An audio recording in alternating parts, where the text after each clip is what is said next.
시인 박종수 씨가 작년 11월 12일 타계했다.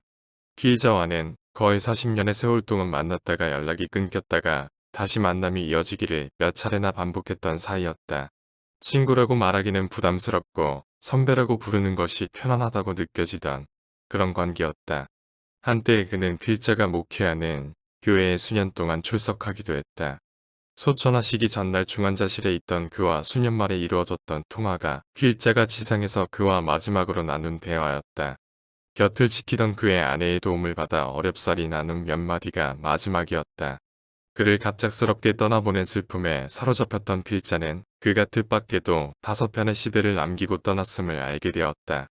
개간지 한글문학의 이 5편의 시로 추천을 받았다고 했다. 그러니까 그는 유행가 가사한 소절처럼 지난 가을 5편의 시들만 남기고 후련히 떠난 것이었다. 그가 남긴 삶의 흔적 5편의 시들을 읽으면서 그를 추억하고 그의 삶을 생각해보기로 한다. 박튜브 문학관에 그의 작품들을 문학부문에 제일 먼저 올린 것은 2가지 이유다. 첫 번째는 그의 시들이 생각보다 잘 만들어졌고 깊이를 갖고 있었기 때문이었다.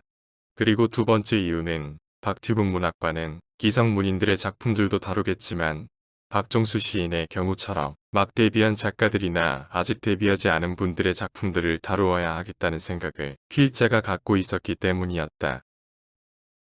먼저 그의 5편의 시들 중에서 비탈진 아파트 지붕에서라는 제목의 시를 먼저 살펴본다. 허름한 작업복 차림의 세 남자가 비탈진 지붕을 기어다닌다. 각자 낮은 자세로 기어다니는 꼴을 보니 어김없는 가재를 닮았다.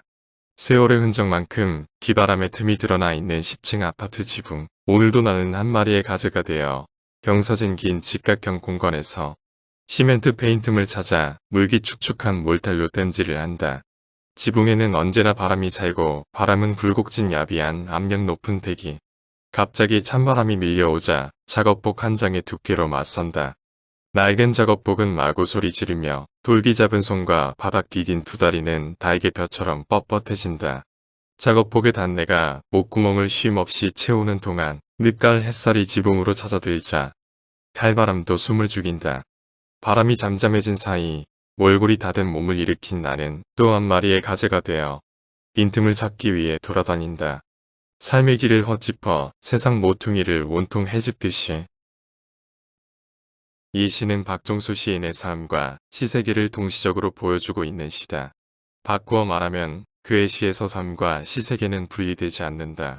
삶의 부대낌이 곧 시로 형상화되고 시가 곧 그의 삶의 여리고 아픈 속살의 언어로 제시된다. 그는 삶의 비애와 고통을 온몸으로 돌파하면서 삶에 대한 성찰과 관조의 언어들을 시의 그릇 속에 절박하고도 처절하게 담아낸 시인이다. 위의 시에서 1, 2, 3, 4부분에 나타나는 시점이 다르다는 사실은 매우 흥미로운 부분이다. 일부분은 멀리서 비탈진 아파트 지붕에서 작업하고 있는 사람들을 카메라로 잡고 있는 광경이다. 객관적인 3인칭 시점이다. 그런데 이와 사는 초점이 시적 화자 나에게 맞춰진다. 1인칭 주관적 시점이다. 일이 세계의 한 파편으로서의 삶의 편린을 먼 그림으로 제시하고 있다면 이와 사는 그 세계 속에서 실존하고 있는 화자의 삶의 행태를 좀 더 생생하게 클로즈업하고 있다. 그런데 이러한 세계와 자아를 연결하는 세계인식 혹은 세계 해석은 3에서 표출된다. 그 인식 해석은 지붕에는 언제나 바람이 살고와 바람은 굴곡진 야비한 압력 높은 대기라는 표현에서 잘 나타난다.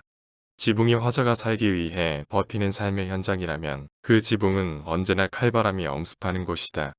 그의 실존적 상황은 찬바람이 밀려오자 작업복 한 장의 두께로 맞서야 하는 한계 상황이다. 그 한계 상황 속에서 그는 결코 포기할 수 없는 치열한 생의 의지를 불태우면서 손으로 돌기를 꽉 붙든 채 칼바람에 맞서 처절하게 버티고 있다. 그의 삶의 스토리를 조금은 알고 있는 필자로서는 4부분, 특히 또 한 마리의 가재가 되어 빈틈을 찾기 위해 돌아다닌다. 삶의 길을 헛짚어 세상 모퉁이를 온통 헤집듯이. 이 부분을 읽어내려갈 때 내 안에서 터져나오는 소구름을 참을 수가 없었다. 그의 인생에서 단 한 번의 선택이 삶의 길을 헛짚어버리게 만든 사연을 알고 있는 나로서는 말이다. 이 시 한 편만 놓고 보면 그는 견딤과 버팀의 강인한 남성상을 보여주고 있다.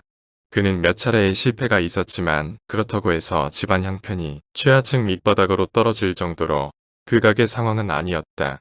그럼에도 불구하고 그는 자신의 삶을 거의 벼랑 끝으로 밀어붙이는 생존 방식을 의식적으로 선택했다고 할 수 있다.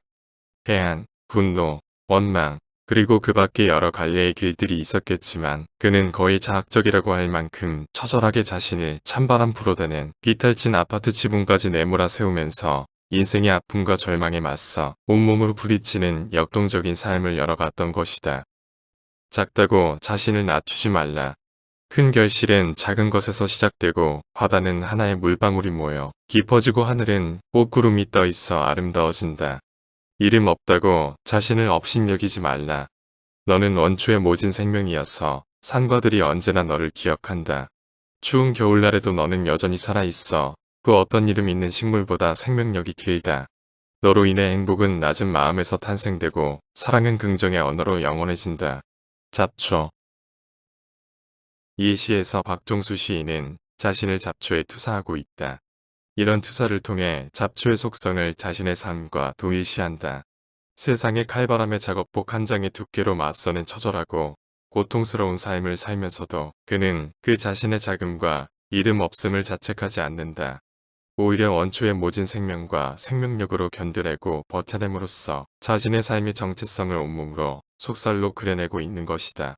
이런 견딤과 버팀의 처절한 실존적 한계 상황 속에서도 그가 뜻밖에도 낮은 마음에서 탄생되는 행복과 긍정과 사랑을 노래하고 있다는 사실 앞에서 필자는 어처구니 없게도 또다시 소구름을 터뜨렸다. 필자가 평론가로서 시를 읽어내려가다가 이렇게 연타로 소구름을 터뜨린 기억은 한 번도 없다. 이 시를 천천히 몇 번이나 읽는 동안 박종수 시인을 향한 그리움이 내 안에서 북받쳐 올라왔음을 솔직히 고백한다. 잡초에서 행복과 사랑과 긍정을 시어들을 해독해내는 따뜻한 가슴을 지녔던 박선배의 목소리를 한 번이라도 더 듣고 싶어졌기 때문이었다. 시간이 흐른다는 것은 적이 기억 속으로 잊혀져 간다는 것. 살아온 먼 날들은 안개 속으로 갇히고 나를 길가의 여린 이슬로 머물게 한다. 로 시작되는 기억의 저편이라는 시는 기억을 통해 자신의 동일성을 찾아 나서는 시간과 추억의 여행을 보여준다. 그리고 소리 없는 강에서는 시인은 당신은 세월이 빠르게 지나간다고 저무는 삶이 외롭다고 말하지 말라. 이른 봄이 또 왔다고 강물이 차다 고해로운 삶이 시리다고 불평 말라. 굽이굽이 지내온 세월의 강이 소리 없이 흐르고 있다. 고 노래하고 있다. 이 시에서 필자는 가끔 삼락생태공원을 찾아 낙동강변을 거닐며 자신의 인생을 돌아보았을 시인의 실루엣을 만난다. 외로운 삶이 시리다고 불평 말라는 표현은 자신을 향한 독백이자 세계를 향한 방백이다. 그는 이미 그때부터 낮은 곳으로 흐르는 강물의 일부가 되어 있었던 것은 아닐까? 그날 중환자실에서 온 그의 전화를 받자마자 필자는 그가 지상에 머무를 시간이 얼마 남겨두지 않은 심각한 상태임을 금방 알아차렸다. 그래서 급한 마음으로 부르짖었다. 박 선배, 내가 보내드린 찬양들을 들으세요. 그 찬양들 중에 살아계신 주라는 복음송이 기억난다. 주 하나님 독생자 예수 날 위하여 오시었네. 내 모든 죄 다 사하시고 죽음에서 부활하신 나의 구세주.